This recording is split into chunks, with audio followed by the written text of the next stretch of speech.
Hi, I'm Jacob Bleacher.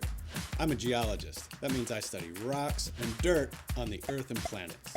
This is Ask NASA. I'm here to answer your questions.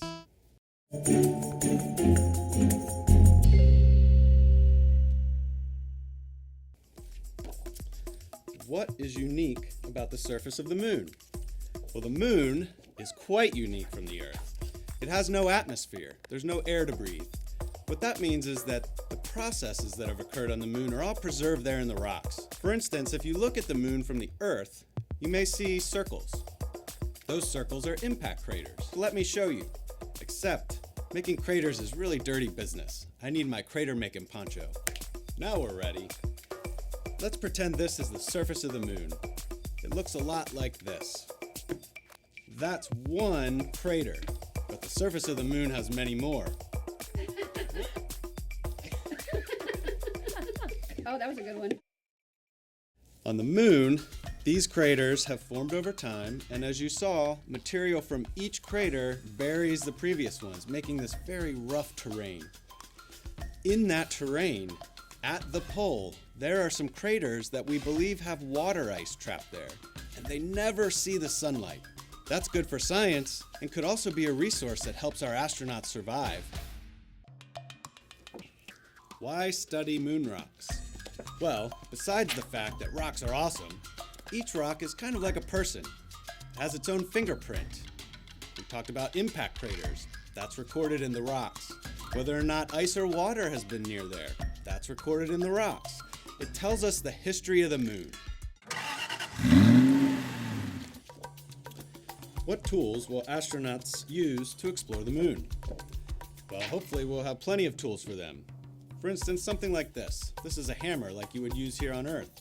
It's a geologist's best friend. It helps us to break up rocks and select samples. You could also use things like rakes and shovels to help us find the right kind of material to bring home.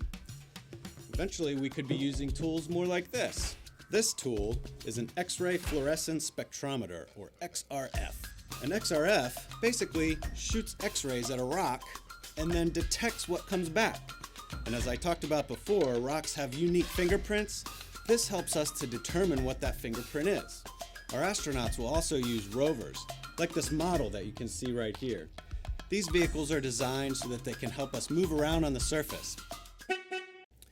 Well, this tool is 3D printed, but this is just a model of an XRF. But right now, we're actually testing 3D printers in space on the International Space Station. It'd be really helpful if we can use 3D printers to design the tools that we need. How are we preparing astronauts to investigate the moon's surface? Well, we have to practice here on Earth. The way we do that is we talk to them in laboratory and classrooms, and we also take them out into the field, places like Hawaii or Iceland or Arizona.